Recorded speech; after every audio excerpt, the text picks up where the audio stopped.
Welcome to 1984, a year to fear according to science fiction fans. George Orwell's novel predicted a nightmarish vision of the future, and this was the year it was all meant to come horribly true. We'd been told that in 1984, Big Brother would be watching us all, but as it turned out, he was more likely to be tuning into the A-Team and Robin of Sherwood.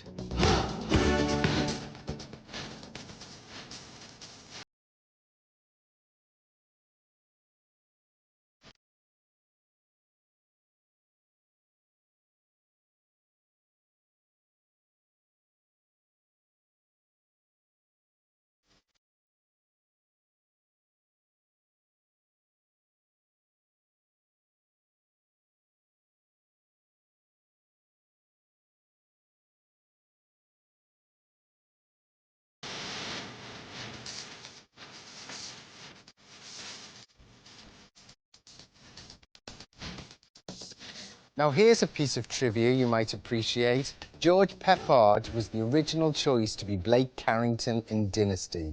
Had things turned out differently, he could have spent his final years resting his head on Joan Collins' shoulder pads. As it is, Peppard is best remembered as the leader of the least convincing group of mercenaries ever assembled, the A-Team. How bad could the B and C teams have been? 10 years ago, a crack commando unit was sent to prison by a military court for a crime they didn't commit. These men promptly escaped from maximum security stockade to the Los Angeles underground. Today, still wanted by the government, they survive as soldiers of fortune. If you have a problem, if no one else can help, and if you can find them, maybe you can hire the A-Team. Bum ba da bum. Do do do do do do do. Ba bum bum. A-Team.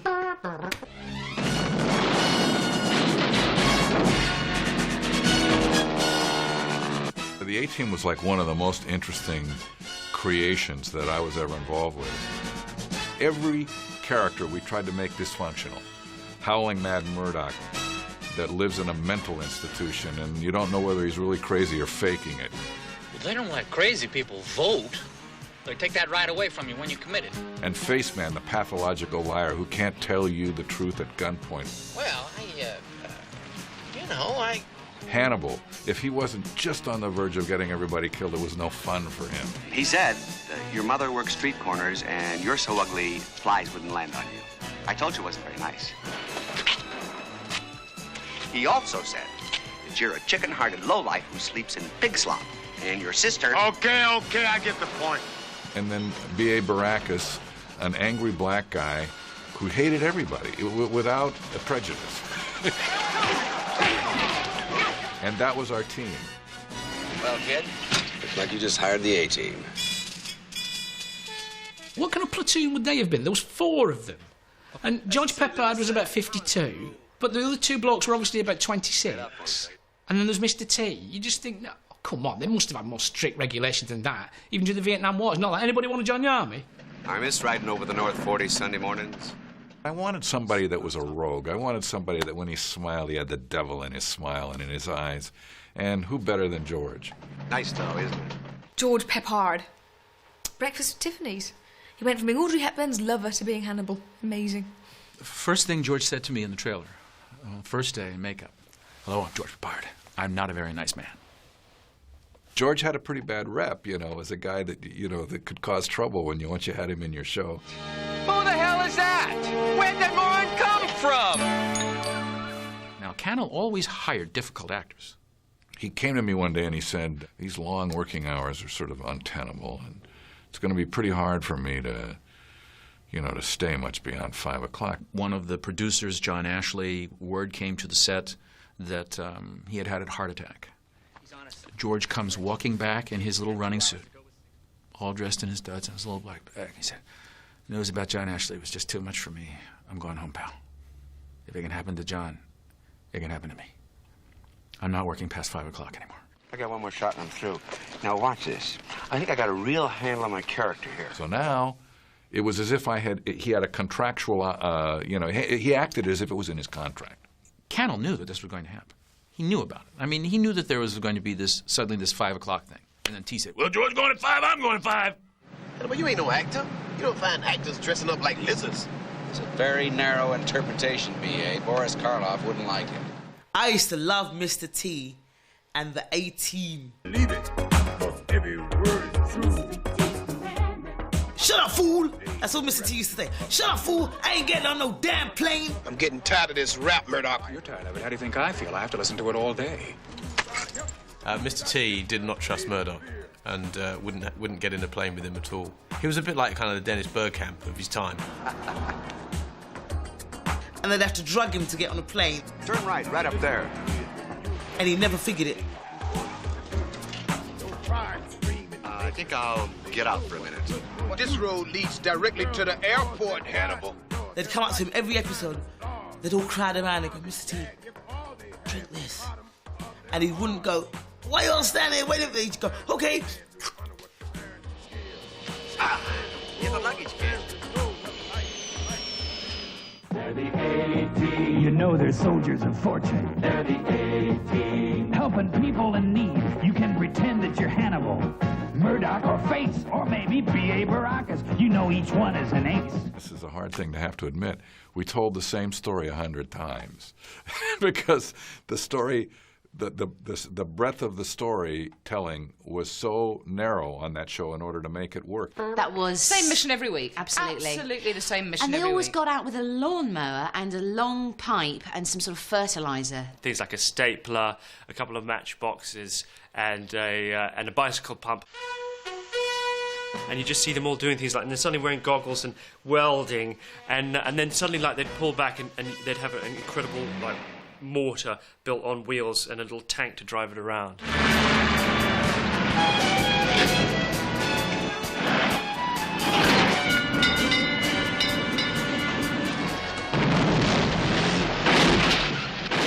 And they blew up everything, blew up cars, bombed people, shot people. Nobody ever died in the A-Team. Did you notice that? There'd be this kind of flurry of machine gun fire from pretty close range, and they'd miss. And so I just think that as a baddie, you must think, it's okay, guys, it's the A-Team. I think we're going to be okay.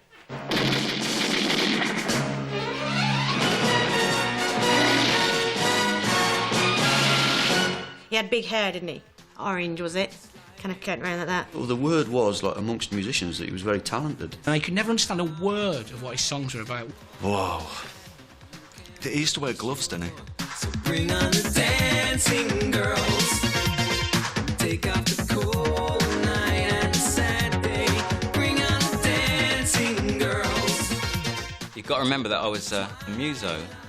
I played in a fusion band for years and years, a functions band. I used to stand at the back in my jeans and my T-shirt and a pint of lager, and I was happy, you know. And then I wrote a few songs, and it was like, get out there, yeah. Centre of attention. I was like a startled rabbit for about 2 years. Life's demands with nothing to believe.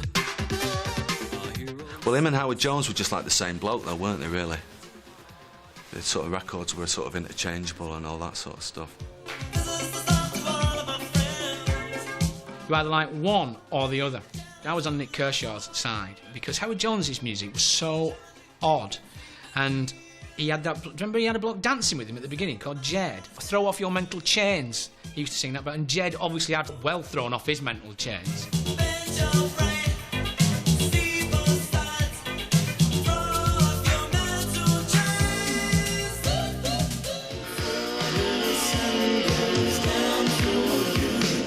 Won't let the sun go down on me.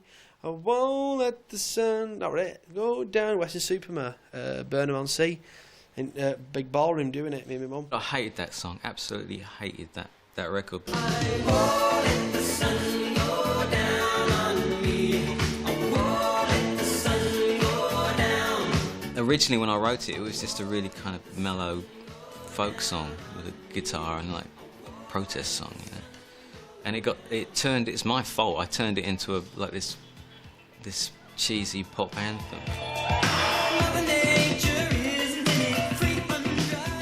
The riddle about an old man of Arran going round and around.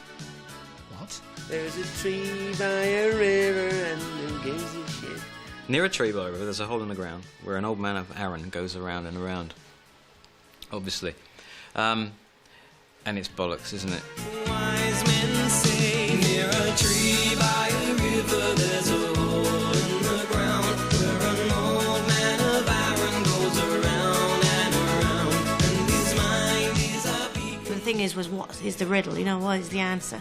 We went in the studio and we started recording it, and we put this gibberish down as a guide vocal, and it just stayed there because I never came up with any lyrics. But everybody loved it, so you can't get rid of it. It doesn't mean anything. It's all right, we'll call it the riddle. And apparently there wasn't any answer, you just kind of made it up. So, you know, you spent 20 years trying to find the answer to Nick Kershaw's song, and then he comes along and says, there wasn't any. I just made it up. It got to a point that I couldn't own up because I'd get like pages and pages of stuff from fans and people that have like spent their lives working out what the riddle was about. You'll never, never fight over you. No, you'll never, never fight over you. 1984, I would say, was the real beginning of the role of the stylist in pop, where someone would actually buy your clothes. And everybody had a stylist in those days. Everybody had a stylist. In fact, I think we all had the same one. Stylists started to become almost as important as hairdressers at the time, or people on the door at clubs. You're there, and it's like they're putting this stuff on you, and you're going. You look in the mirror and you go, I don't know about that, and they go, that's fantastic. Everyone's going, yeah, that's it. Rock God, and you're going, wanker. I got it bad. You don't know how bad I got it. I had to go and mention the S word. The snood was a roll of material which you just whacked over your head, or your stylist whacked over your head. Some people don't remember snoods at all. I remember them so clearly because I thought they were so horrible. I wore it maybe 4 or 5 times in the space of like the first 6 or 8 weeks when it all went crazy. So I walked on stage on the first gig of the tour and it's a sea of snoods. I mean, I will admit to leg warmers. I did do the leg warmers thing, but the snood thing, no way. Just one day. And fingerless gloves as well, they were the other thing. I remember my promotions man being very upset that I wasn't wearing the fingerless gloves on the first gig until it was pointed out to him that it's actually quite difficult to play guitar with gloves on. To be on your side. With hindsight, if I'd like to change anything about the 80s, I would have acquired a sense of humour a bit earlier on. I think we all took ourselves so seriously. It was such a pose from start to finish. You must be joking. You don't know a thing about it. For many, the rite of passage that is attending your first proper disco can be a distressing and embarrassing one. Will I cop off? Will my clothes look all right? Will anyone dance with me? Are all dilemmas for the disco virgin. So pity the poor souls who hit the floor for the first time in '84 and found out they'd have to wear roller skates as well. What seems so funny about the advent of roller disco is it's hard enough trying to pick someone up. And how much more of a wanker do you want to make yourself look? I'm going to pop roller skates on and then try and get off with a girl. Mainly just skate round and round and round and round and round and round and round. Me and my best friend Melanie, we used to just go around on our roller boots all the time, sort of like chasing boys. You always went with a view to kind of flirting with the boys, or, you know, trying to sort of get together with the guy you've had your eye on. It was brilliant because he'd had all the kind of top hits, but you'd be roller skating. Saturday night roller skating at the Town Hall, Torquay. At the moment we're at our peak and we are getting some 400 kids in the hall, and obviously when you get that amount of people enjoying themselves at the same time, the atmosphere is unique and it is absolutely electric. It's run by 17-year-old Sarah Green. Everybody knew who I was, and even now people go, oh, you're Sarah, you're the girl who used to run the roller skating. And it just got busier and busier. The bouncer used to put his feet against the door and put his feet up against the queue for fear of them pushing the door in. For years I used to do mobile discos, and the roller skating rink opened up in our town. It was easier because you could play anything and people would still go around in circles. You didn't actually have to work too hard to make them do anything. Come here! Hello. A lot of the skates then were yellow and blue for some reason. You could only buy yellow and blue skates. Just didn't always go with the black eyeliner and all the rest of it. Look how they're made in the factory. My roller boots were fantastic. They were blue and yellow, and they were from Blythe Market. And they were great, and they had big yellow wheels, and everything else was blue, and all the stitching was yellow.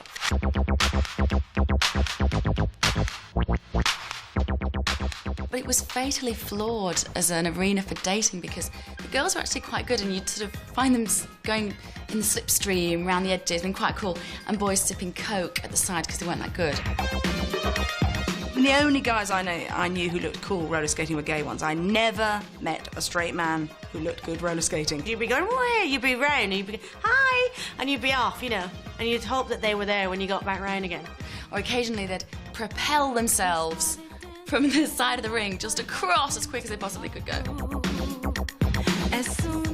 And maybe occasionally they would have to knock the objects of their affections onto the ground because they had no other way of stopping. Everybody's bumping into everybody, so guys soon learnt that, you know, if they went round really fast and bumped into somebody, they'd soon be lying on top of the girl of their choice.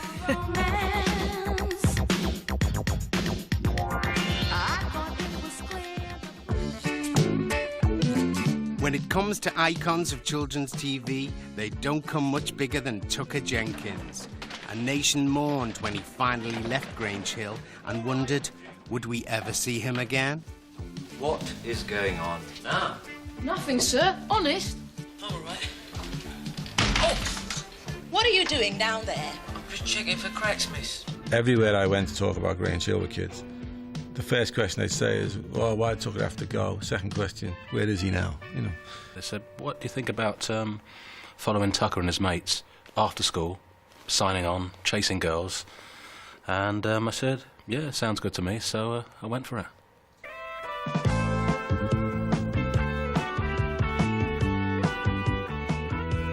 3 16, 17-year-old lads, just out of school, looking for adventure and looking for a job. And looking for a job. And looking for a job. Constantly. I think it was a time when there was a lot about all the YTS, all the YOP schemes and that kind of thing. So I think we'd left school with not many qualifications and it was just sort of doing the old signing on bit. You should have been here an hour ago. Why? What happened? Your box was closed. Yeah, well, I didn't have no money for the bus. I'm out of work, you see. Life was getting tough for kids, you know, and the economy was closing down, you know. And I thought it would be very realistic for a character like Everyman Tucker to be struggling. Next, please. It's not my fault there's no crappy jobs. And it's not my fault you can't get out of bed once a fortnight. I was a huge Tucker fan. I used to absolutely love Tucker Jenkins. Because he was the cool one who wore the jeans and the leather jacket, and he was almost like Britain's answer to the Fonz. Tucker! See me dinner time! When you're in a tube train with 20 or 30 girls shouting at you, there's not really much you can do. You can either laugh or cry, and I laugh most of the time. You know, my dad thinks that it'll go out with someone like Prince Charles. It does, doesn't it? I really didn't like it that much. I think because he was so important to me as a character in Grange Hill that when they took him out and put him in a different environment, and he just had his big fat friend with him as well, didn't he? All right, is she this Anthea? Been tasty. Of course she is. Will we fix you up with a dog? I liked Alan was a nice lad. Big Alan. I always felt sorry for Alan, really. It was that thing about one person always has sort of an ugly mate. I suppose I was the minder, the big, soft fella. I was just passing. No, you weren't. You're practically a fixture on the gatepost lunchtimes. Susie was my girlfriend in Grange Hill. I'm going out with Steve now. Alan, the big dope, just had his heart broken. I'm sorry. Poor Alan. So unfair, isn't it, life? I bet now, today, he's slim, gorgeous, with a beautiful wife and loads of wonderful children or something. Passmore himself is your typical skinhead. She's not in. And he chased us round the whole of West London, I think, through that series. I've never run so much in all my life.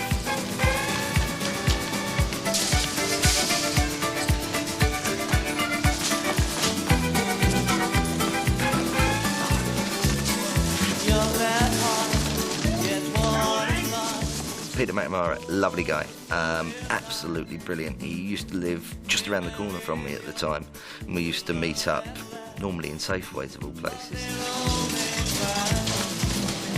And we'd stand and chat, and you know, you could have a lovely time with him, but you'd see people standing in Safeways going, they're talking.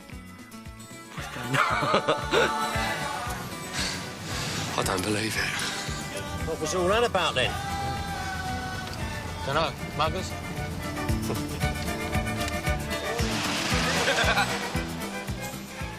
One of the final scenes in Tucker's Luck, Tucker goes into an office as a courier. Trisha Yates is there. They hated each other at school. Thanks. Then I have to go back a couple of days later to give another package. Eyes start to twinkle. You're Trisha Yates. And you're Tucker Jenkins.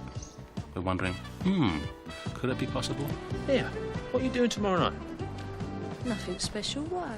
Oh, do you want to come out for a drink? Yeah, all right. So who'd have thought it, eh? Tucker Jenkins and Trisha Yates.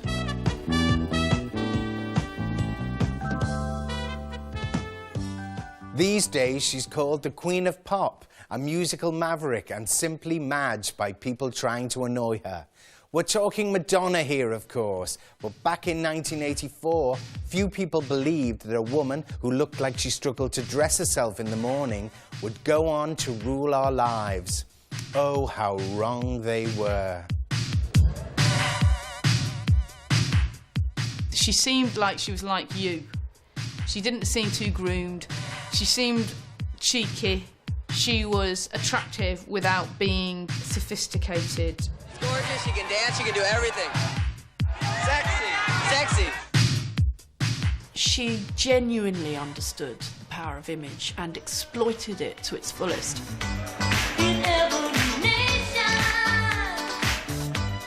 She sang Holiday and she did this dance, which I can demonstrate, which went kind of like that. And we thought it was brilliant, tried to copy that at home. Madonna's very early look, certainly when when we had a photo shoot with her, was black rags in the hair and black sort of sawn-off sweatshirts, black footless tights. He was functional, I think, initially. The sexiness came on second hand. And the clothes, but Madonna was sexy, period, so one, goes with the other. Lots of bangles. And too many accessories, not one belt but three, not one bangle but 70. I describe it as very free and easy, very loose, lots of jewellery, lace. It's very undisciplined. She puts together just anything that she likes. And all the chains, the kind of crosses and things. My dad tried to have a really serious conversation with me about it, going, do you really think it's wise to wear a cross? Isn't that wrong? It was very much about movement, because she was an excellent dancer. That was her early urban urchin slut period. It was always blatantly, everything was about sex, and her belly button, which she discussed freely and at length, more than the Dalai Lama discusses peace. Madonna discussed her belly button.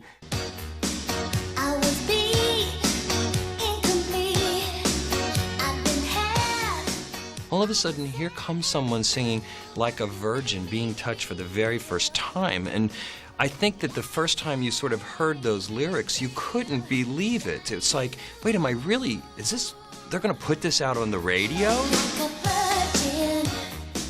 Oh, and when Like a Virgin came out, that song, it was deathly at school. I mean, we were actually punished. You'd get sent to detention if you started to sing it. It was a real anti-Madonna thing going on there.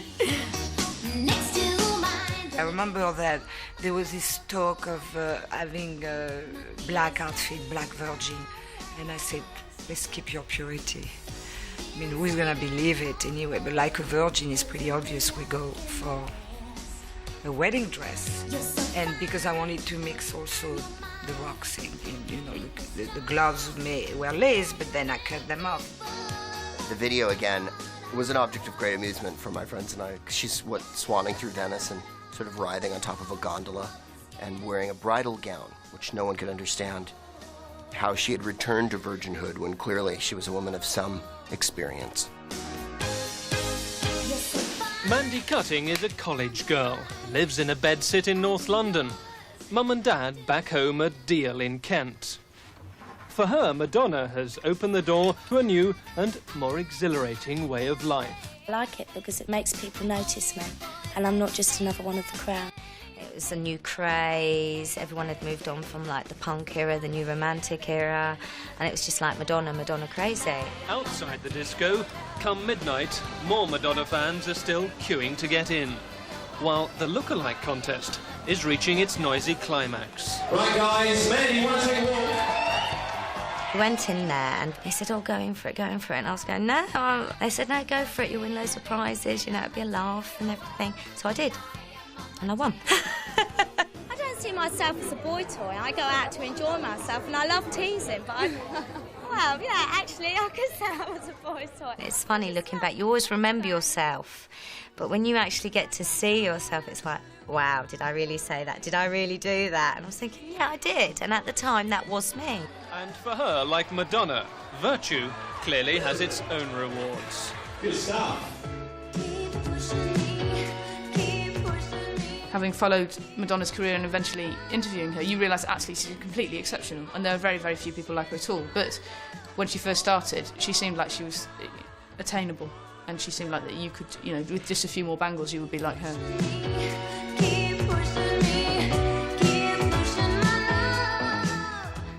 Amazing how you think back that, you know, now as we quite happily, you know, setting our videos left, right and centre for everything, the idea of, oh, you don't have to stay in and watch the telly.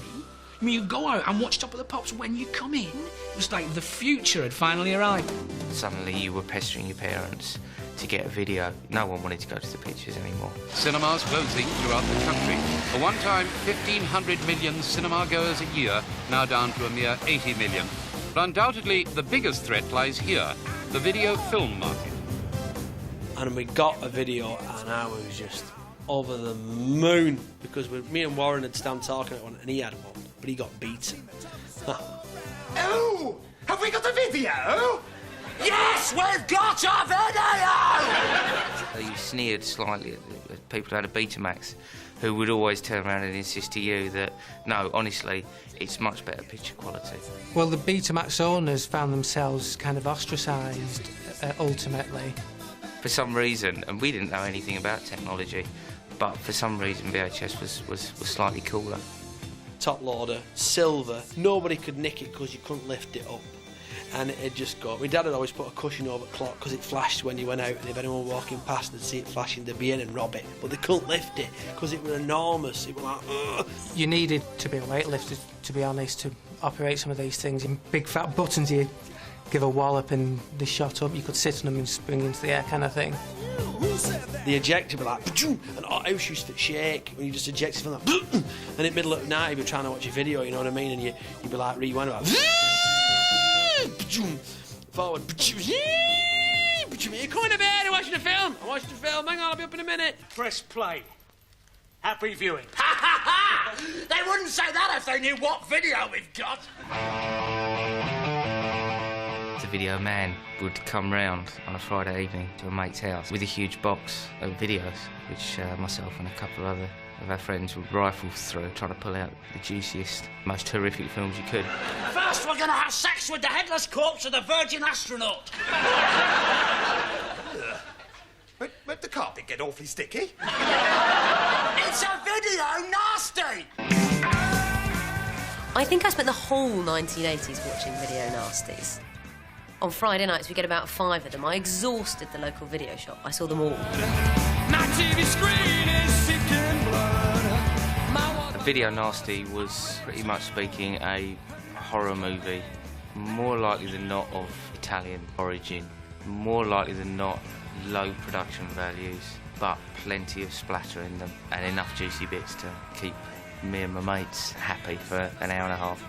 Or 20 minutes if we were watching it on fast forward. There's no escape.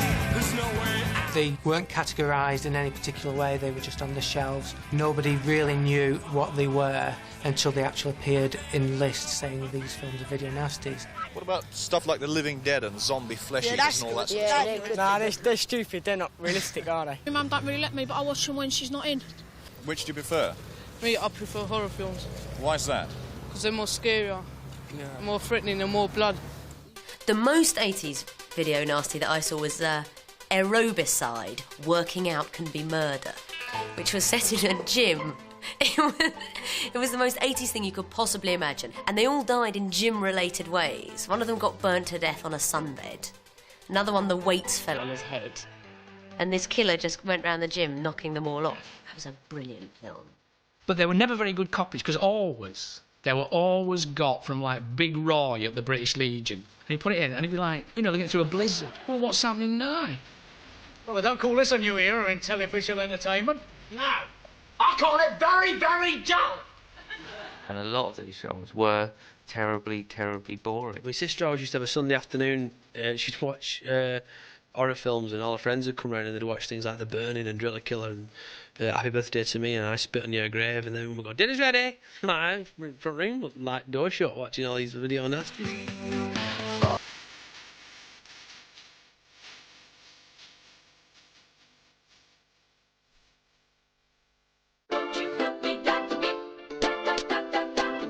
Are they?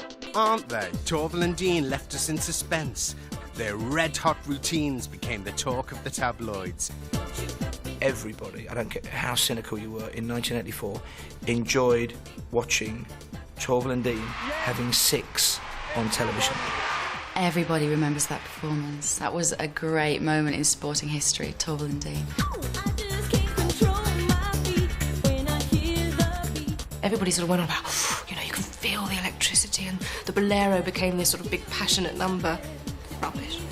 It was called erotic, but, you know, I mean, we wouldn't find it erotic. It wasn't 9.5 weeks. And everybody just used to watch and just think, are they sleeping together?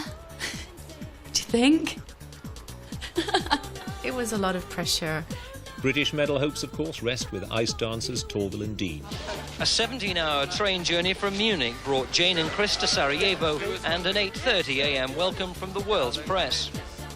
Suddenly there was a lot more press and media attention on us than in past years. There were people from The Sun and The Star and The Mirror that weren't really sort of ice skating orientated suddenly appeared. The endless scrutiny here of their every move and one slip in training has left them strangely tense and unsmiling. It got to the point that even in the training sessions at Sarajevo, if one of us wobbled, it was on the front of the newspaper. They did Ravel's Bolero, as people used to call it when they'd seen her written down. They are 4 minutes away from Olympic gold. Bolero or something, yeah. Ravel's Bolero, you mean? Ravel's Bolero, which was a beautiful bit of music. Da da da da da da da da da da da da da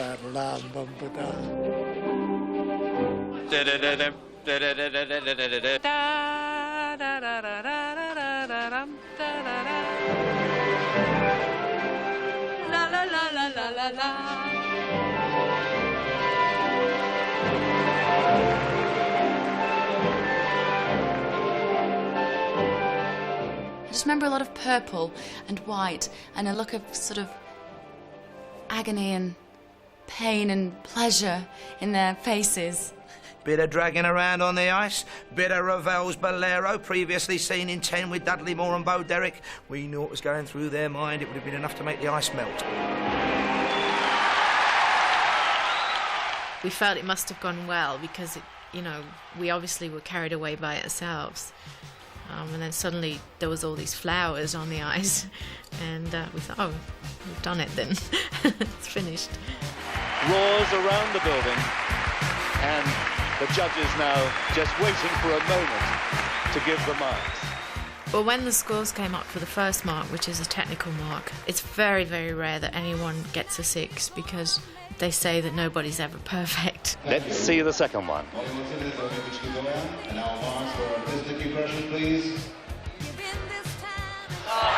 right across the board. That's it. What a marvellous, marvellous set of marks. And then the second set of marks came up and they were all 6 and we just couldn't believe it. It was just amazing. No one has ever got a perfect mark from any of the Olympic judges in the compulsory ice dances, but they did today, and they made Olympic history. They had 6. They got a perfect score. It was a wonderful moment. Yeah, of course it was naff and crimpling and, you know, ice skating, go figure. But they won. But that is a marvellous, marvellous end to this Olympic competition. Jane Torvill and Christopher Dean have won the gold medal of the 1984 Olympic ice dance competition. Everybody started to have Torvill and Dean hairdos as well, which I think were the prototypes of Lady Di's hairdo.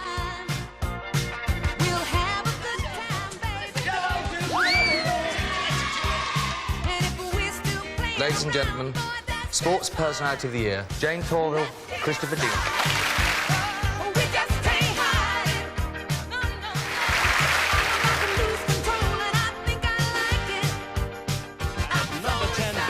By the Mike Reid Orchestra and Richard Hartley.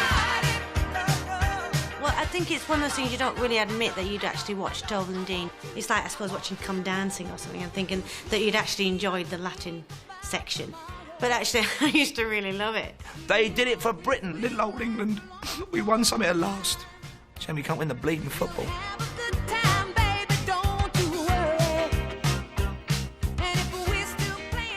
In 1984, 3 Canadian newspapermen became multi-millionaires thanks to a board game they'd invented which took the world by storm. Now, Trivial Pursuits is a family favourite, and knowing the names of all the children in The Sound of Music can earn you the respect of your fellow man. I can remember in 1984, Time magazine and a Time essay in the States described Trivial Pursuit as American social phenomena. Well, that was a little beyond what we ever envisioned for the game.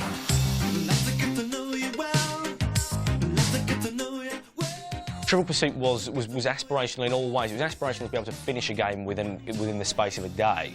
It was aspirational to be able to afford the game. We never had it. We had Blankety Blank and Family Fortunes and crap games like that, you know. And it was really fashionable to have Trivial Pursuit dinner parties. But it weren't the same. You didn't have a pop dice. You know what I mean? That's what you want, a bit of fun, don't you? You know, you want to...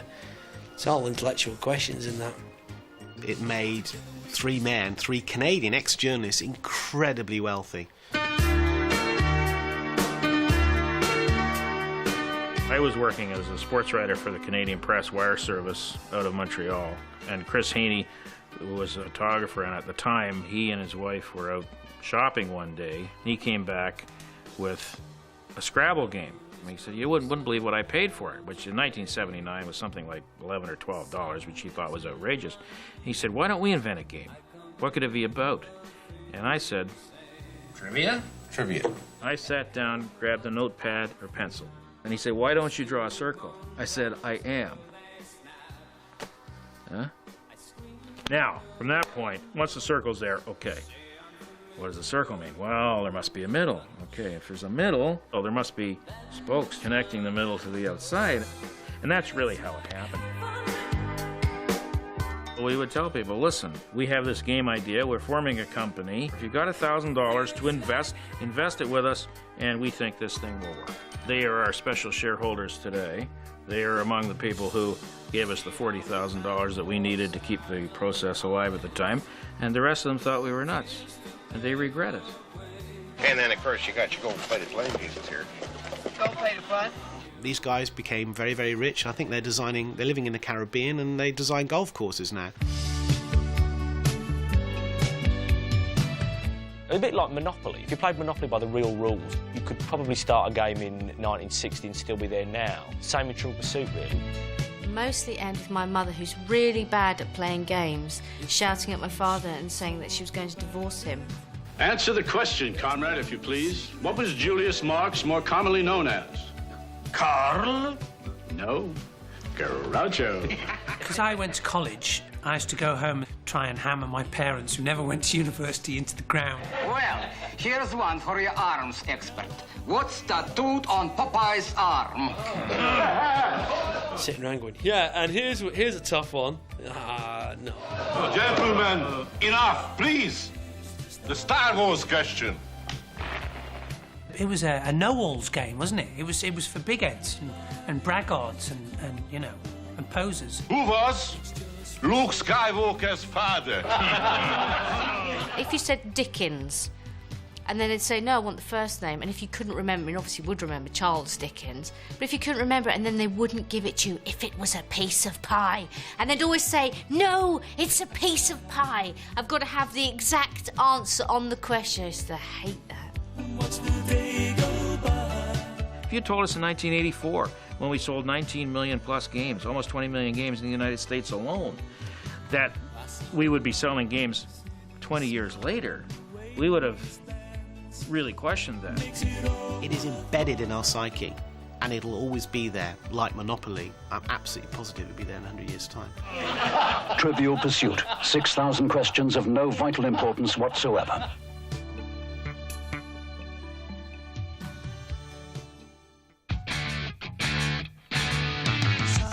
People might say my life is in a rut. Quite happy with what I got. People might say that I should strive for more, but I'm so... The Jam had been one of Britain's top bands, but in 1984, Paul Weller had moved on and was heading off in a very different musical direction. I think the Jam split up because Paul had reached a point where he really wanted to move on. If he was still doing Jam songs nowadays, it'd be a real bore. The Jam fans were just all punk rockers, weren't they? That's all they liked. If you look at the Jam, in terms of colour, the Jam were black and white, the Style Council was colour. There was a lot of fun and a lot of humour, and he'd loosened up a lot on all levels, you know. I just think there's endless possibilities. Do you know what sort of possibilities? Do you have any distinct idea? Or do you take it as it comes? It's a bit like a musical Kama Sutra, you know. I like that, don't you? The Style Council, I thought, were utterly preposterous. The second part of the group's name, Council, seemed to really sum up Paul Weller to me, because if you think of the world of pop as being like politics, I've always thought of Paul Weller as being a small town councillor somewhere in a small Surrey town. When he tried to, you know, just have a bit of fun, as it were, it kind of just really put people off. They never saw the humour in it, because they were just... They were baffled by it a lot of the time. Can I do an impersonation while I'm on here? Why not? Do you want to do it now? Which camera should I face? Is I'm there? Are there any agents watching this? Viewers at home, see if you can guess who this is. That's quite good. Yeah, Christopher Lee, that was. The music wasn't so bad as the videos in a way, you know, it was just, it did seem like, what is that all about, you know?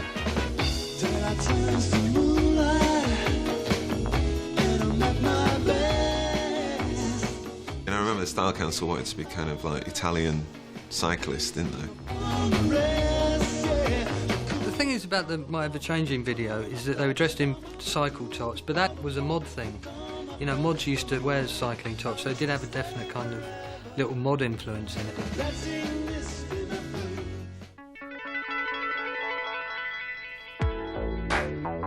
The Long Hot Summer video had Paul and Mick touching each other, and suddenly it was elevated into this kind of scandal, you know. There were these two guys who were touching each other.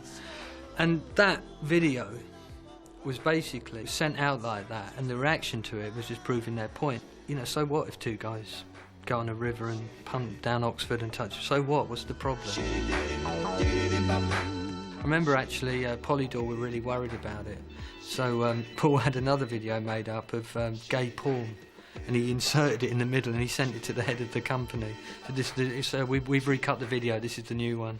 I was hot in need, and as the rain came down, I dropped to my knees and I prayed. Of course it all looked a bit creaky. I actually think that out of Paul Weller's inability to be a French film star or a black American soul writer came some great music. Probably the finest he's ever written. I was halfway home, I was half insane, and every shop window I looked in just looked the same. At the same time, there was a jazz scene developing in London, so he kind of made a natural kind of link with them. Each time it's spoken, there's a fragment. I was sitting in a jazz shop and selling records, and then slowly and surely there'd be a trickle of soul boys coming in and ex-punks and people looking for a new direction in music. And that really reached its peak around '84 with the birth of Working Week.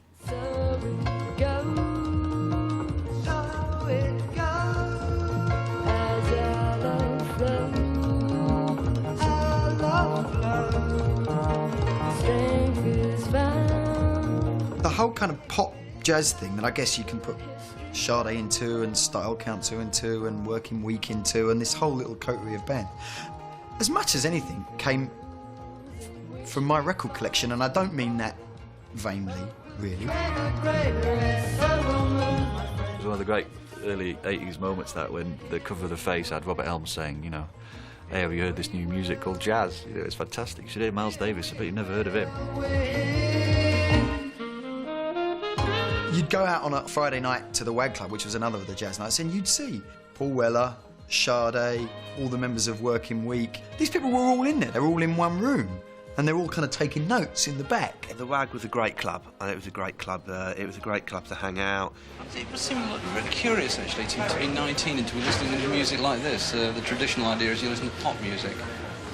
There's just no good pop music about at the moment. That's the only reason. It's really bland, isn't it? I mean, it did get all a bit tossy early. You know, guys with goatee beards and sort of Frank Spencer berets. Well, people shouldn't be really walking around in zoot suits anyway, should they? It's not right. And it also cost money, you know, so it wasn't working class, so we didn't really think it was that cool. It cost money to wear all that sort of stuff, even the second-hand gear. You know, a tie cost you like £4, at least.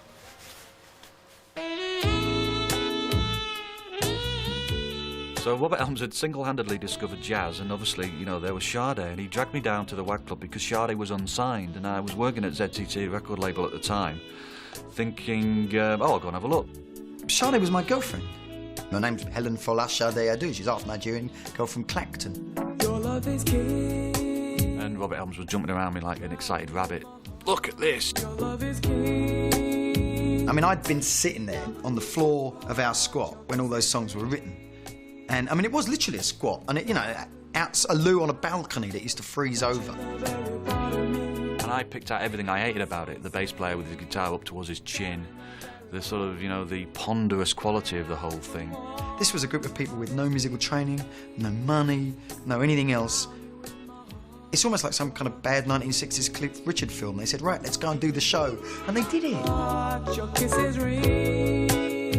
I rather grandly turned her down. And I never really told anybody later on that I'd done that, because within about 2 months she was possibly the most successful female singer in the world, you know.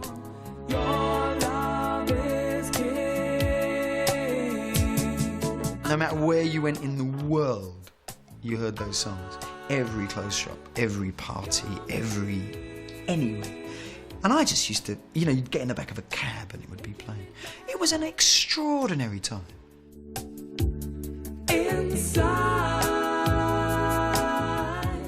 I loved the Sade style, actually, because suddenly it was like you knew if you saw her in a room, she'd make you feel like you were wearing too much makeup.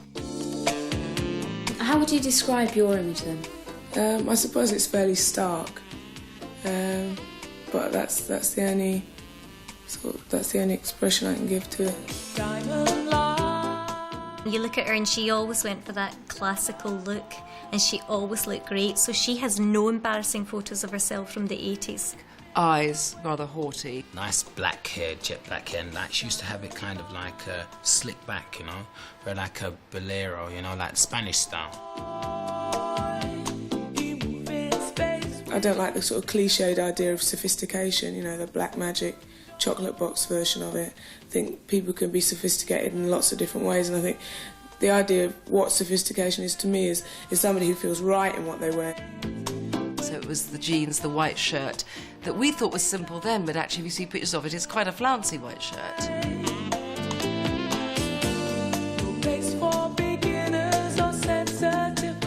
Most of all, the sort of, after all, 80s was about cocktails a lot. So it was, in some sense, like, this is a girl that would be the most beautiful girl on the bar, you know, ordering her cocktails. Smooth operator. That girl's a smooth operator. No need to ask, he's a smooth operator. was my theme tune for Pulling. You know what I mean?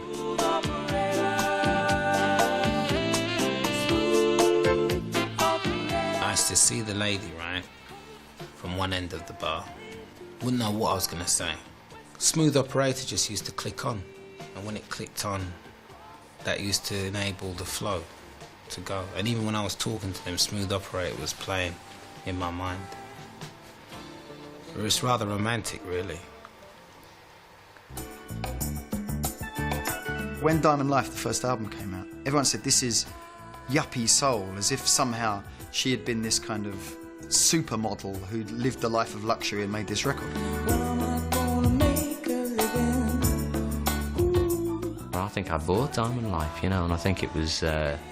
she seemed like a bit of an enigma, Sade, you know, and, you know, very beautiful, lovely voice, didn't sound like anything else.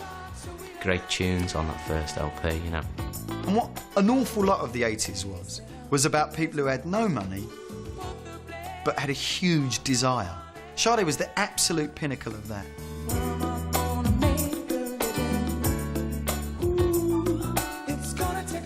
The early 80s saw some bizarre fashions come and go. Let's not forget that once upon a time, pixie boots were acceptable for men, and the mullet haircut was not a criminal offence.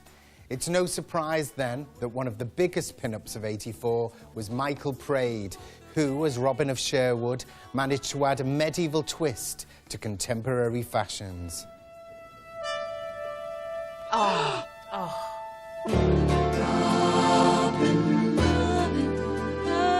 Robin, loaded man.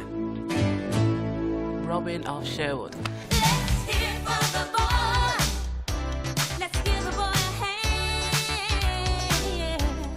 Michael Praed, dark and handsome. My mother loved Michael Praed.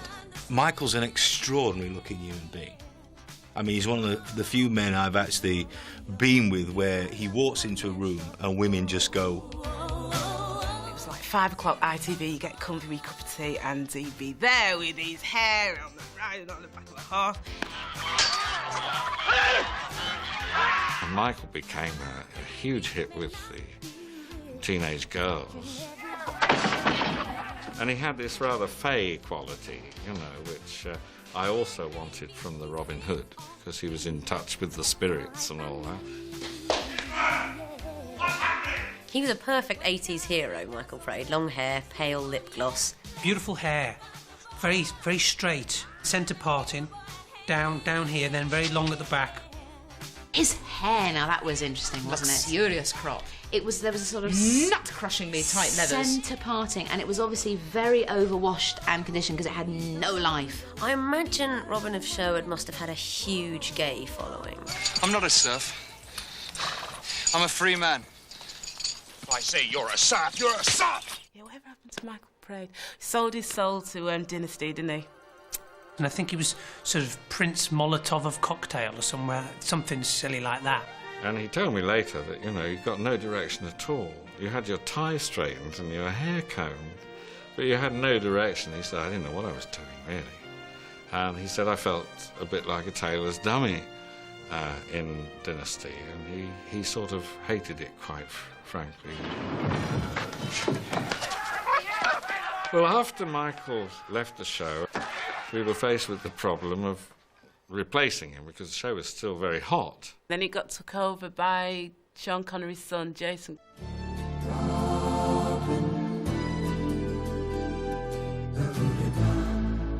Jason Connery.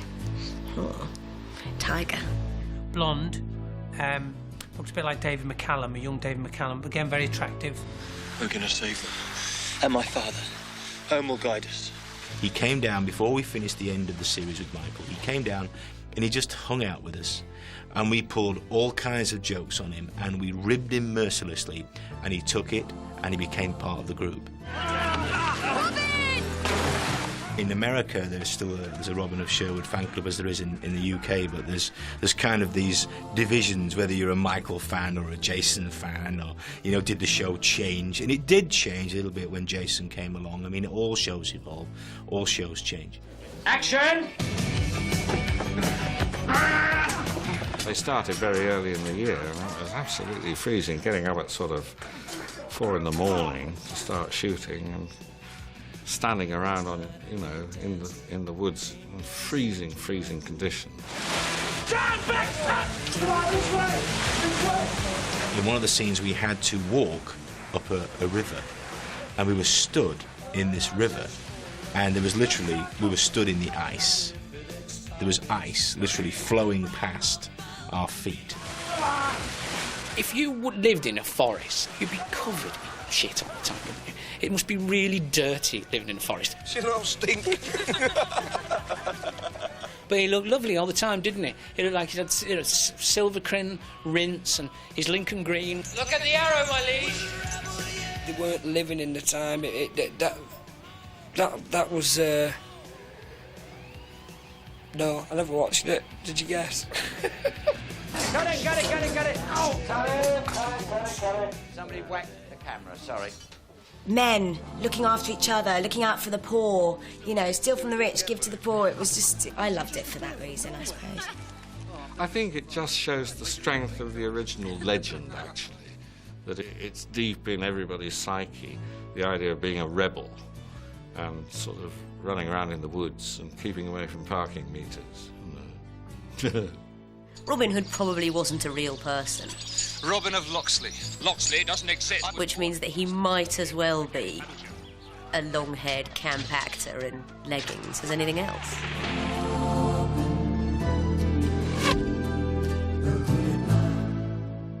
For those of us growing up in the 70s, a game was pretty straightforward. Monopoly, Cluedo, perhaps the odd hand of whist at Christmas. But in 1984, a darker, more sinister game was doing the rounds. Pale young boys would meet up to fight devils and demons, storm castles and creep through cellars as Dungeons and Dragons captured the imagination of the nation's spotty youth. Under a blue moon I saw you, so soon you'll take me. Now, D&D stands for Dungeons and Dragons, a fantasy game that's something of a cross between a hobby and a cult. He comes back.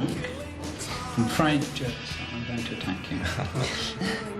It gives children and grown-ups the chance to get away from it all, playing at being knights in shining armour, enchantresses, wizards, or medieval monks. It was really interesting because, hey, it was like a game, but it wasn't like normal games. And so you'd have someone who knew all about it, who was a dungeon master. And you'd turn and you'd say, well, there aren't any real rules. And so, hey, great. I said, well, when do we start playing? Well, we're playing now, sort of thing.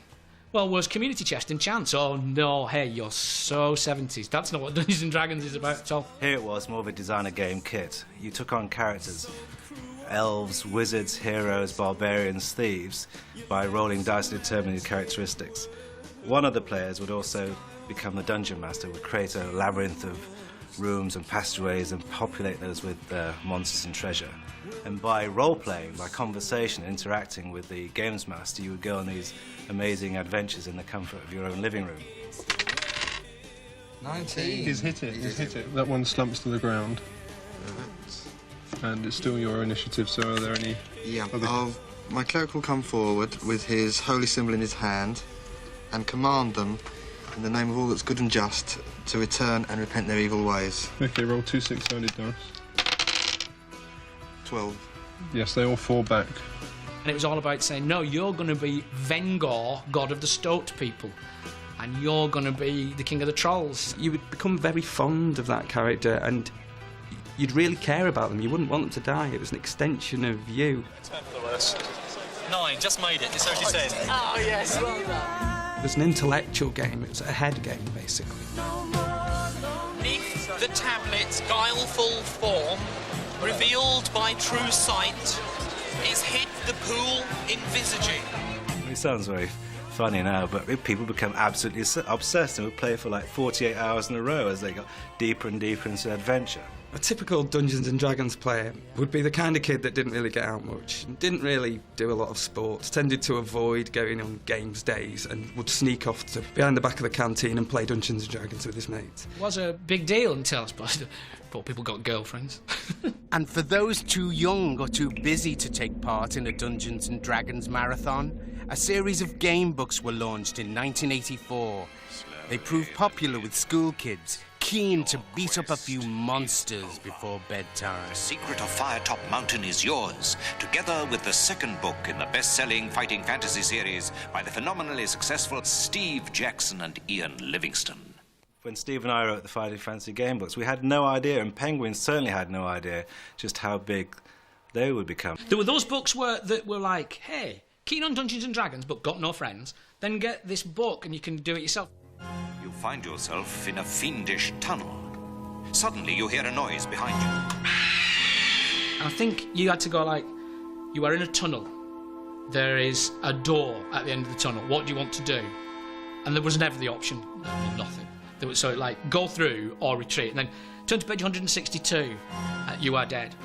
We had loads of criticism at first. But again, that's like anything new. The immediate thing is to hate it, ban it, certainly misunderstand it. So there was an 8-page warning guide published by The Evangelist, and apparently some woman in deepest suburbia wrote into some radio show saying that having read one of my books, her child had levitated. The rest of the population, the kids were saying, wow, for £4 I can fly, I'll have some of that. So they go out and buy them even bigger numbers. But of course that was all rubbish, and I still can't fly today. Now, you wouldn't have thought there was much wrong with the classic teddy bear, loved by generations, a symbol of all that's good about the British childhood. But in 1984, kids left the traditional bear behind, and from across the Atlantic came a new breed, pastel blue, green and yellow. Their stated mission, to make kids play in a caring way.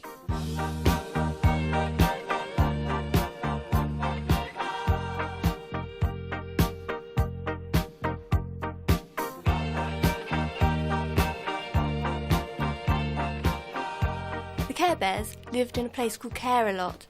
It was a sort of mythical place, probably in the sky. There was no introduction of domestic violence or theft or anything in Kerberland.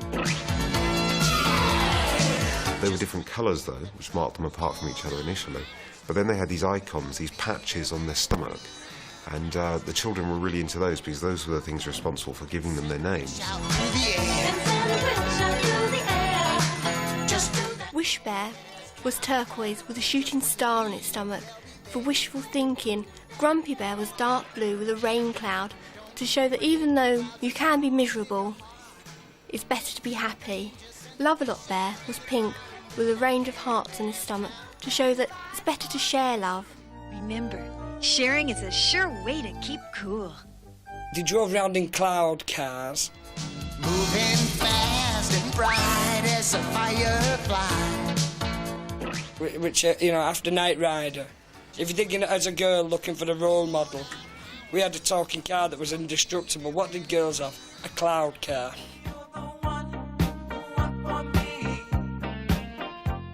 Most importantly, they were collectible because of the insignia. Children wanted more than one, whereas in the past, they would have bought one soft toy. Now they could suddenly have one Care Bear, its friends, its best friends, its other friends, its relations, and a whole collection of the Care Bears. Welcome to our treehouse, Love-a-Lot Bear. You too, Funshine Bear. And they had millions of them. They had Lucky Bear and this bear, and you could make them sit down. They always had hearts on their bottoms and hearts on their feet. Look, that's quite sweet. Good Luck Bear was a dark green bear with a clover on his stomach. Okay. Nothing lucky about that, is there?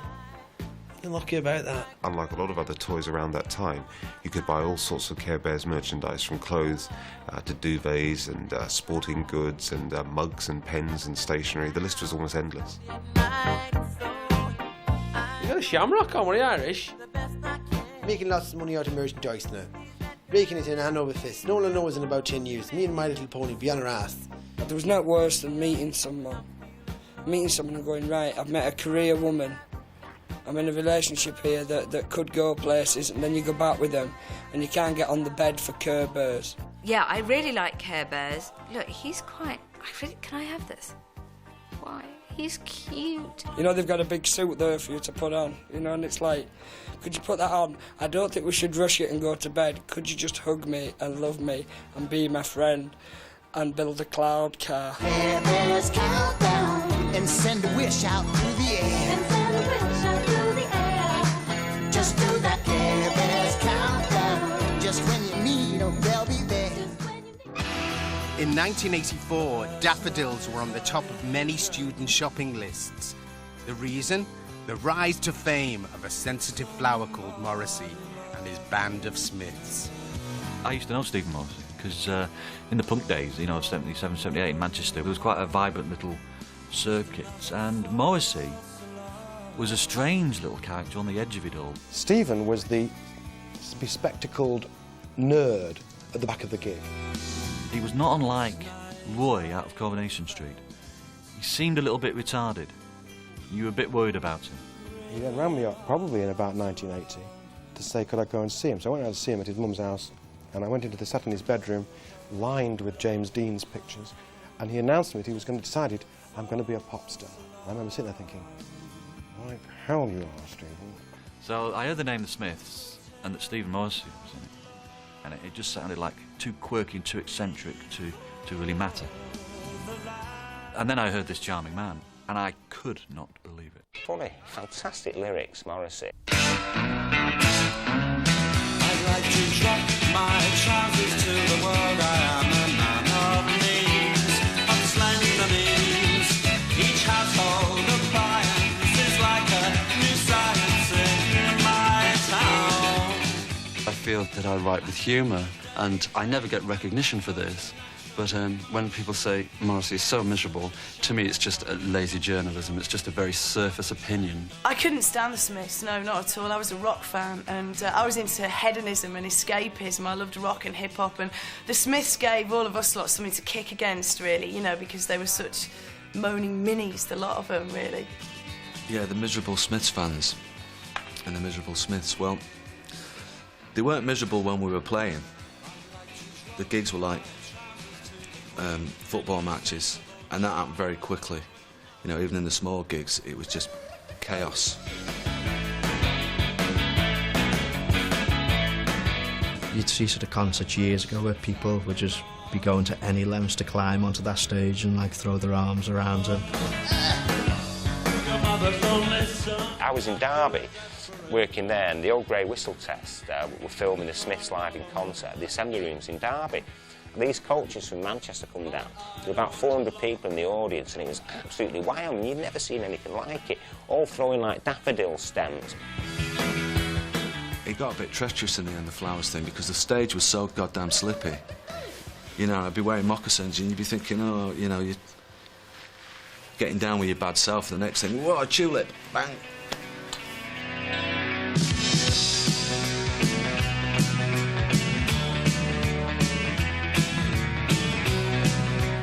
And I remember going to Smith's concerts, and you get there, and there would be thousands of people with, you know, big, huge quiff, national health glasses, a hearing aid, and, you know, big sort of flowery shirts or Smith's T-shirts, whatever. I mean, all looking absolutely identical. And he helped us all because we could all go to second-hand shops, Oxfam, and get cheap old blouses and stuff and wear those. Never wore a hearing aid, never wore national health glasses for a laugh. Morrissey style ran kind of parallel to mine in a way, without sounding too sort of contrived about it. We were into retro Levi's, which at that time were not really that expensive. Now you have gone, and you must be looking very old tonight. The devil will find work for idle hands to do. He'd look cool now. You know, he wore faded denim 501s, you know, in a white shirt that was always open, and he always used to have his hand on his chest and be doing all this kind of thing. You'd be like, oh. He was just like a stick, wasn't he? He was like, he was really thin and had nothing to him. His body just went like that. He was kind of adopted by really privileged middle-class students as their great hero because, you know, they'd always dreamed, I suppose, of being genuinely downtrodden and hard done to. And, of course, these people had an incredible lifestyle, but really just wanted something to moan about. Oh, the devil will find work for idle. For me personally, I feel like I'd always been a bit of a weirdo. I was always the one that got bullied at school, bullied where I lived. I was living on a big council estate, and things were sort of pretty bleak. And then Morrissey came along, basically. The Smiths came along, kind of saying, I'm a weirdo too, we're weirdos, and join our gang and you'll be okay.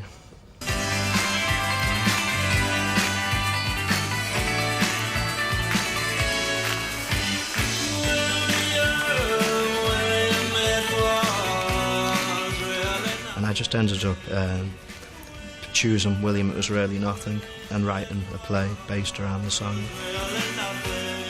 At the tender age of 15, he wrote his first play, William, in 2 hours, and it's just finished a successful run at the Royal Court Theatre in London. Since we're short of staff, we sent a bit of a prat on to interrogate this budding young genius. I was going up to Newcastle to do an interview on the Tube. I got a phone call from the Tube and they said, by the way, we thought, you know, we should let you know Morrissey said that he'd like to do the interview himself, he'd like to interview you. How do you find the first months of fame? Well, I'm enjoying them immensely. It's just really, really exciting. Fame is very important to you, isn't it? Yeah, I mean, I don't want to die and be no one. You see me meaning? I do indeed. Yes. I can't bear to look back on the interview. It kind of makes me cringe because I got it so wrong and I was sort of young and spotty and wearing a jumper that I borrowed off of my uncle and everything, and it was just really, I can't bear to watch it. Jolly good, Sean. Can I ask you a question, right? Yes. What have the Smiths been doing recently? The very standard group things. We've been in the studio and we've recorded a new single. When I look back, it's like a bit of a fairy tale, really. It's not the sort of thing that happens to 16-year-olds.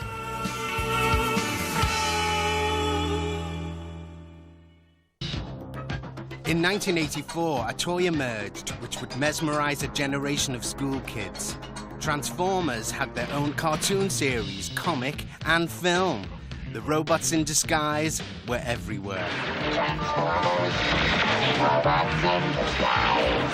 You could never forget it, could you, really? And the robot voice, robots in disguise. Evil Decepticons! Autobots, transform! Transformers! Robots in disguise. A transformer is basically a vehicle that transforms, hence the name, into a robot of some kind and then can transform back to the car ad infinitum, usually through a complex chain of twists and turns that only a 7-year-old can do. I mean, adults have never been able to do these things. It was the Pokemon of 1984. Transformers are a melding of two great toy ideas. We all know kids love cars and planes. We also know they love robots, so Transformers was just, you know, great, let's put both those ideas together. That fascination with being able to do it and showing off on the playground, almost a la Rubik's Cube, was something that made them an instant hit with kids. Heroic Autobots versus evil Decepticons with the fate of planet Earth hanging in the balance. Transformers.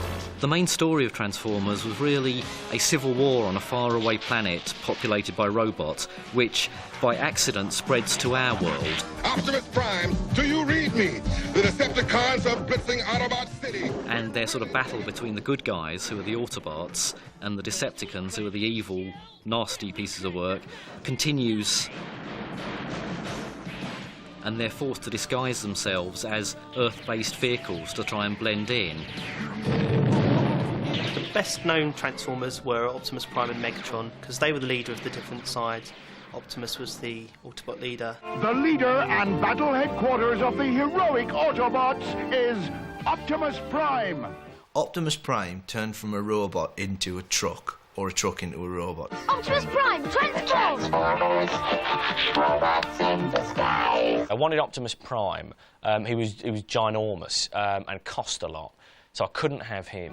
They must save Earth! Evil Decepticons! Optimus Prime was so scarce, it was untrue, and he became the must-have Transformer in those days. Optimus Prime, we need you! Transformers! Robots in disguise! There'd be whispers around the classroom. Oh, he's got the new Power Master Prime. Oh, wow. So you'd meet up in the playground somewhere, or you'd meet up over the hut on the field, and you'd all get your Transformers out. There was one that was a gun and then would turn into a big robot. And then there was one that was a tape cassette. Soundwave was another of Megatron's lieutenants, and he turned into a rather nifty-looking tape recorder. Optimus Prime. But how the hell could being a tape cassette actually be of any use as a robot?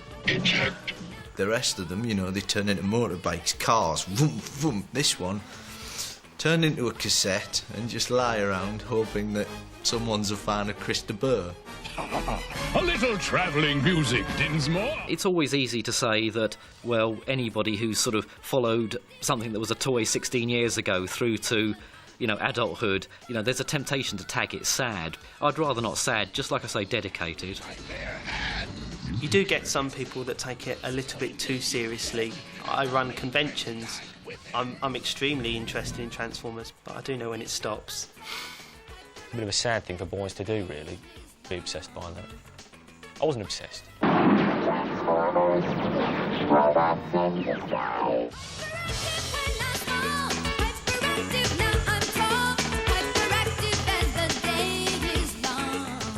Now, movie actor is right up there with footballer, model and Elton John's florist as a job we'd all settle for. But getting a major role in a top film is no easy achievement these days. But in 1984, things were different. There was one surefire way that every Hollywood actor knew of getting their face onto the silver screen. Become a big mate of Emilio Estevez. Andrew McCarthy was the one I loved. Judd, the one with the big eyes and the nose like that.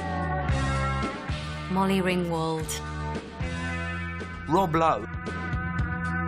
Ali Sheedy. Demi Moore.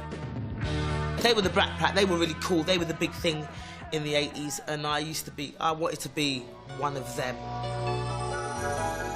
The Brat Pack were a group of young actors who made a series of films together, including 16 Candles, The Breakfast Club, and St. Elmo's Fire.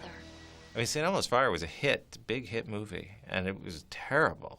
I mean, just really ridiculously bad. And if you look at it now, it's a camp classic. Jules, where are you getting the money for all this? Why do you think God invented credit?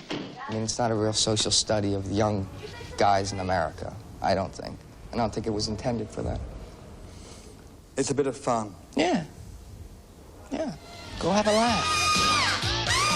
I had the advantage of knowing Rob Lowe from a very young age. He grew up in the same neighborhood as I did. And so there was that rapport already going. Once we all assembled, we started the rehearsal period, everyone seemed to want to create that environment. They wanted to create that chemistry. Hey, I've been an amateur gynecologist for years. Hey, Billy is great. Unbelievable. What they represent is the new generation of would-be Hollywood stars, of whom quite a few have suddenly emerged. To some extent, the term Brat Pack, which lumps them all together like the hole-in-the-wall gang, is a media invention or a bit of Hollywood hype. Well, I coined the phrase, the Brat Pack, while sort of searching for a shorthand way to describe what I'd experienced with these guys and what they were like. Excuse me, sir, we do not open until 11. That's cool, I'll wait. Emilio Estevez, at the time, had done a number of John Hughes films and become pretty successful, and he was dating Demi Moore at the time. I have to find a lovely table for you and your guests, but I came out to Los Angeles and we met and we really hit it off and said, you know, well, hey, why don't you come out with my friends? And they were at the center table, and being as loud and sort of obnoxious as they could possibly be to draw even more attention to themselves than they would already get just being famous. Somebody give me a screwdriver and a hammer. Let's go. They hated the phrase, hated me, attacked me endlessly, everywhere they could. Not writing for the paper would make you. I don't really think it's a valid thing. I mean, we all don't go to the same bar every night and talk about chicks and, you know, throw back a few brews. I mean, I don't think it exists, per se. So it's a bit exaggerated in a way, too. Yeah, I just think it's easy to lump people together, so that's what they do. The Breakfast Club's actually not a bad movie. You know, you got the sporter, well, he's an athlete, you got, what's it, the brain, the nutcase, the criminal, the princess, all held together one Saturday morning for detention. Well, well, here we are. The thing about it was, they had the life that you thought you wanted to have at school. Even detention was the best fun you could have. And I wanted to go into detention after that, and I did a few times go into detention. It was never really like that. There was always a dance sequence in the middle of those films.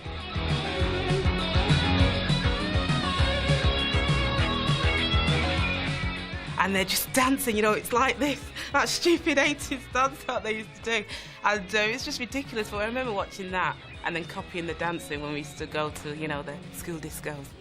Yeah. Even the Breakfast Club, we're meant to feel sorry for these white, by and large, middle-class kids who've never done a day's work in their lives, but they got problems, Mum and Dad, and my dad wants me to be a wrestler and I don't want to be, and I'm trying to... What? You feel like shouting at them, grow up! I won't tolerate any losers in this family. Your intensity is for shit. Win! Win! Win! By the end of the 80s and then into the 90s, none of them was successful. Rob Lowe's career was in shambles for any number of reasons. Well, I kind of got in an accident.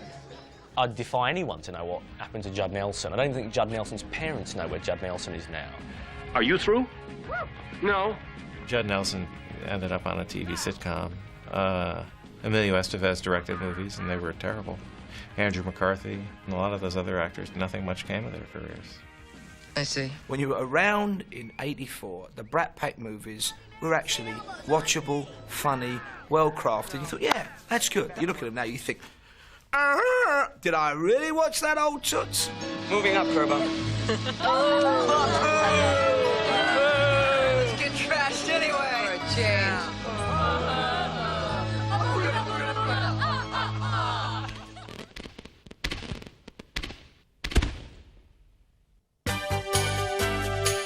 In 1984, designer Catherine Hamnett had a bright idea to revolutionise the T-shirt. Little did she know that it would go on to make a big impression on the world of pop too. So it was in the early 80s.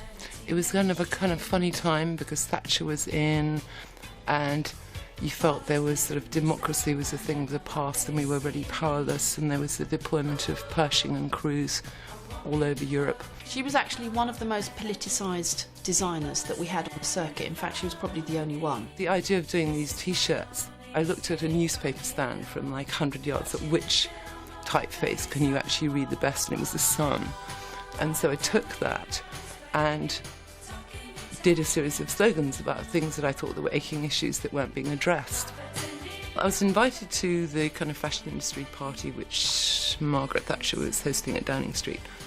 And so I did the 58% Don't Want Pershing. When I came in, I felt actually sorry for her because she's so charming. And she put her head down and sort of had a look, like that. And she didn't know what to do.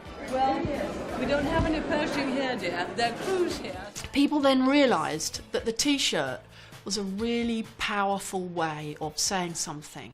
T-shirts with a message, interesting idea, and one not lost on a new Liverpool group promoting their first single, Relax. Every week you would have to think of something that stores could stock to encourage them to stock the record. You'd come up with some gimmicks and some little gifts and everything. And one of the gifts, one night, you know, let's do a T-shirt. It's the oldest trick in the book, T-shirt. Big baggy white T-shirts, everyone was wearing the baggies, big black lettering, you can't go wrong. It's very 1984 kind of sloganeering on the street. It's good. Frankie's management came to me and said, look, officially, Paul, we've got to sort something out about the ownership of these Frankie Say T-shirts. You don't think the band gets anything? Well, they get a percentage. And said TT, I mean, Paul Molly, if you're listening, I bet you get a lot, don't you? I figured it'd take me a minute to think of the idea, and I thought £300 a minute, that's a pretty good rate, isn't it? So I sold the Frankie Say idea, copyright, to the Frankie Goes to Hollywood team for £300. And they then went out and made literally hundreds of thousands of pounds.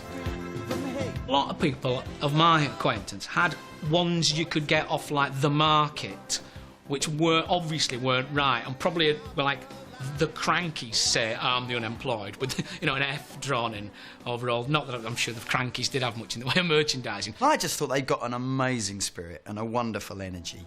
And I was so pleased, actually, when they went enormous. Those early Frankie records are still absolutely brilliant.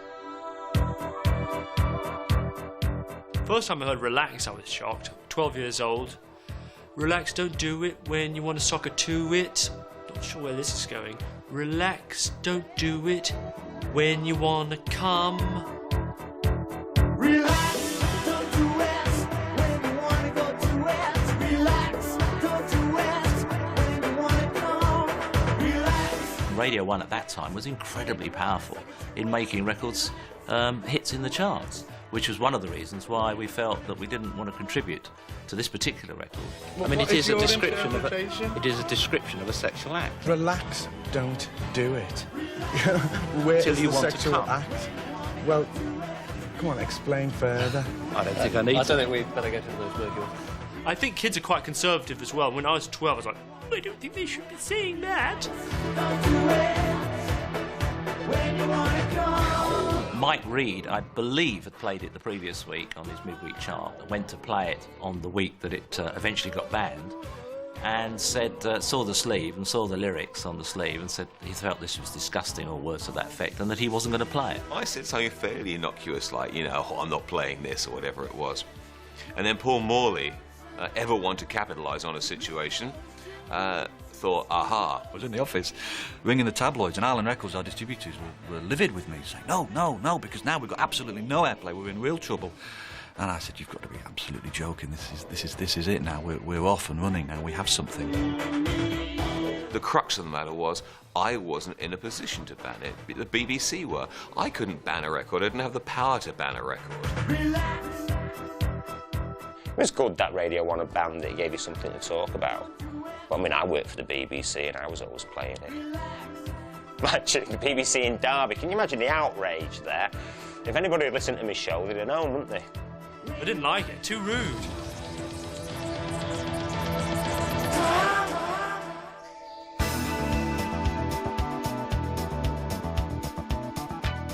"1984, not so scary after all then. But hang around, because coming next, The Brats Are Back. Our feature film is one of the best teen movies of the 80s, The Breakfast Club. See you later."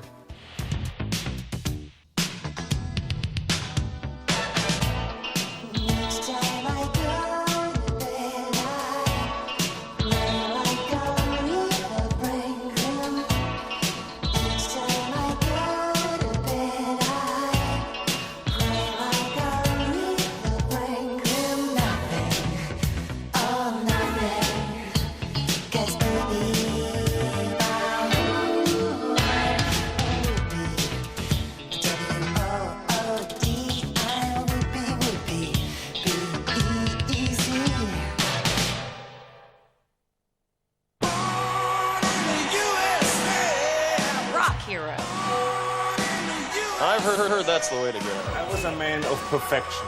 Wait, can you do this? Last week, the fridge took 15 steaks, 24 pork chops. The really good thing about football was, I suppose,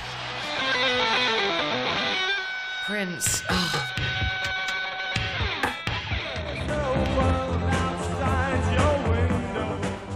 Miss Grace Jones. The arcades. I mean, I think my mother was right to be concerned about me going there. Just boom.